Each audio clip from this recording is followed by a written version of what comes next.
Syeda Zahida Taiba Tahira be be Fatima الزہرا رضی اللہ تعالیٰ عنہ کر رہی ہیں، نہ یہ فیصلہ مولا کائنات علی المرتضیٰ کر رہے ہیں، اور نہ یہ فیصلہ امام الانبیاء کر رہے ہیں۔ اب یہ فیصلہ اذن خداوندی پر ہے کہ اب جبرائیل بھی یہ فیصلہ نہیں کر رہے، جبرائیل نے بھی اس پھل کو ہوا میں اچھال دینا ہے۔ اب فیصلہ تقدیر خداوندی سے ہوگا کہ اللہ رب الجلال نے اس پھل کو کس سمت کی طرف رخ دے دینا ہے اور اس پھل نے کس تختی پر آ کر گرنا ہے۔ تو جب یہ پھل ہوا میں اچھال دیا گیا، جب یہ گرا، بعین ہی دو حصے ہو کر، بعین ہی دو ٹکڑے ہو کر، ایک حصہ امام حسن کی تختی پر آیا، ایک حصہ امام حسین کے تختی پر آیا۔ یعنی یہ فیصلہ کر دیا گیا کہ حسن کی لکھائی بھی اچھی ہے، حسین کی لکھائی بھی اچھی ہے۔ اب یہاں ایک قابل توجہ نکتہ ہے، دونوں کا بچپنا ہے، دونوں کا بچپنا ہے۔ اگر وقتی طور پر کہہ دیا جاتا کہ لکھائی حسن کی اچھی ہے، یہ بچے کی فطرت ہوتی ہے کہ بچہ تھوڑی دیر غمگین ہوتا ہے، بعد میں بھول جاتا ہے۔ اگر یہ کہہ دیا جاتا لکھائی حسین کی اچھی ہے، بچوں کی فطرت ہوتی ہے، امام حسن تھوڑی دیر غمگین ہوتے پھر بھول جاتے۔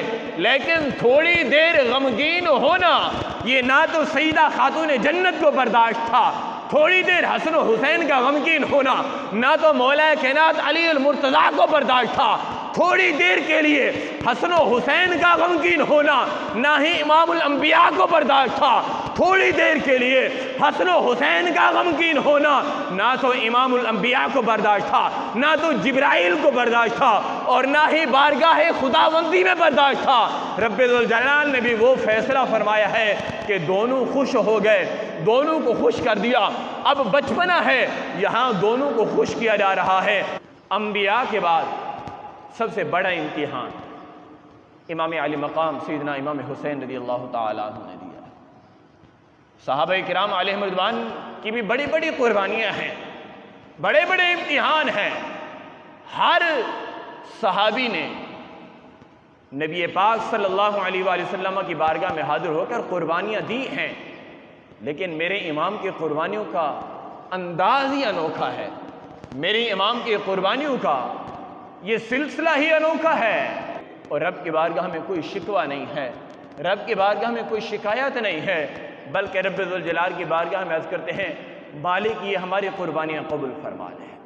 اللہ اکبر! کہ مدینہ چھوڑنا کتنا مشکل ہے۔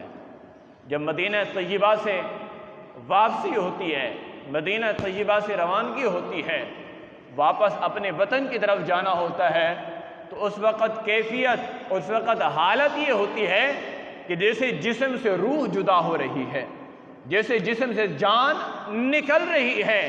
ان مدینے کی گلیوں کے اندر میرے آقا کے کندھوں پر سوار ہو کر گلیوں میں گھوما ہوگا، اب ان کے لیے مدینہ چھوڑنا کتنا مشکل ہو گیا ہوگا۔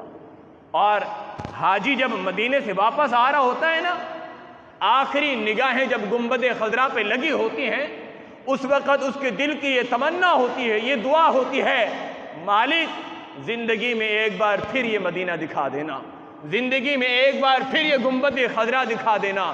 اس کو امید ہوتی ہے پھر آؤں گا، لیکن پھر بھی مدینہ چھوڑنا مشکل ہو چکا ہوتا ہے۔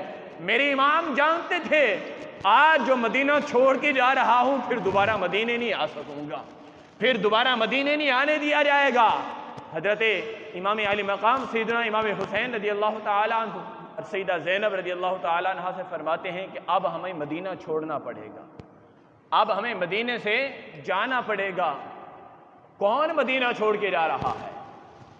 کہ جن کے گھر کا دروازہ مسجد نبوی میں کھلتا ہے، جن کے کھیلنے کی جگہ مسجد نبوی ہے، اس امام حسین کو مدینہ چھوڑنے پر مجبور کر دیا گیا کہ میرے آقا علیہ السلام نے سر سجدے میں رکھا ہوا ہے اور نماز ادا کر رہے ہیں۔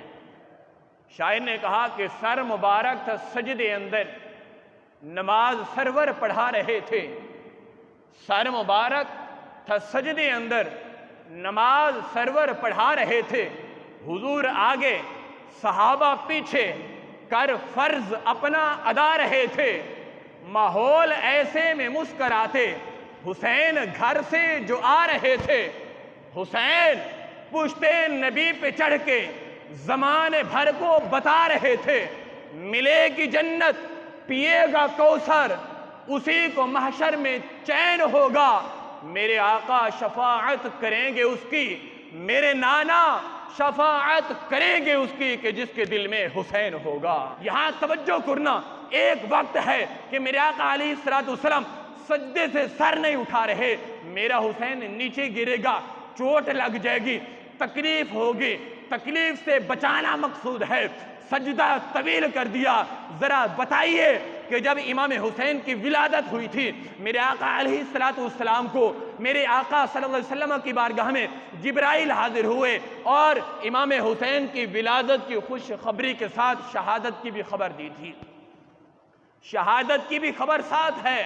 میرے آقا علیہ السلام فرماتے ہیں کہ مجھے کربلا کی وہ مٹی دی گئی، بتایا گیا کہ اس جگہ پر آپ کے اسی نواسے کو بے دردی کے ساتھ شہید کیا جائے گا۔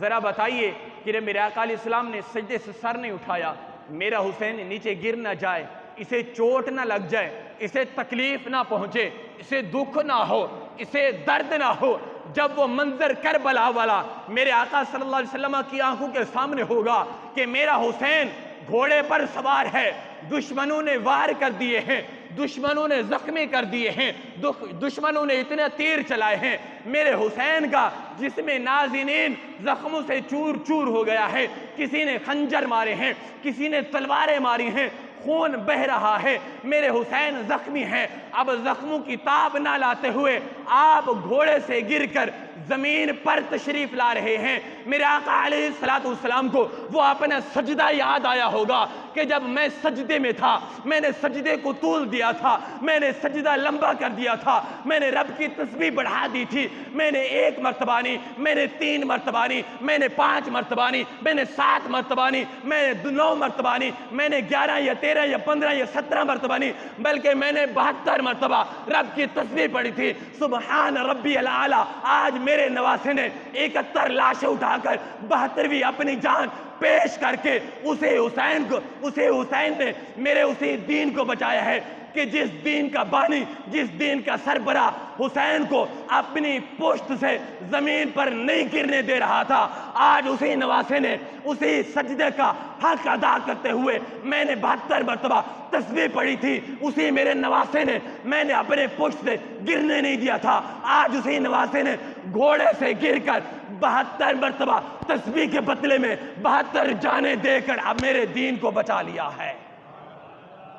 میرے آقا علیہ السلام کی آنکھوں کے سامنے وہ سجدہ ہوگا، میرے آقا علیہ السلام کی آنکھوں کے سامنے وہ میدان کربلا کا وہ منظر ہوگا کہ میرے امام 71 جانیں پیش کرنے کے بعد 72ویں اپنی جان پیش کر رہے ہیں، آپ گھوڑے سے زمین پر تشریف لا رہے ہیں۔ آج ہم امام حسین رضی اللہ تعالیٰ عنہ کے نام کے لنگر کرتے ہیں، نیازیں کرتے ہیں، سبیل کرتے ہیں۔ اب یہاں ایک نقطہ آپ کے سامنے رکھ دوں، کیا سبیل لگا دینا اسی کا نام حسینیت ہے؟ کیا نیاز بانٹ دینا اسی کا نام حسینیت ہے؟ ذرا توجہ کریں میرے مسلمان بھائیوں، بزرگوں، نوجوانوں، توجہ کریں، حسینیت کا پیغام کیا ہے؟ حسینیت کا پیغام یہ ہے جسم خون سے لت پت ہے، زخموں سے چور چور ہے، اور اس حالت میں بھی نماز نہیں چھوڑی، اس حالت میں بھی نماز نہیں چھوڑی۔ یہ میرے امام کا پیغام ہے، زخموں سے چور چور ہو کر بھی رب کی بارگاہ میں سجدہ کرنا نہ بھولنا۔ میرے امام کا پیغام ہے کہ اگر گردن کاٹ دی جائے تو پھر بھی رب کے قرآن کی تلاوت نہ چھوڑنا۔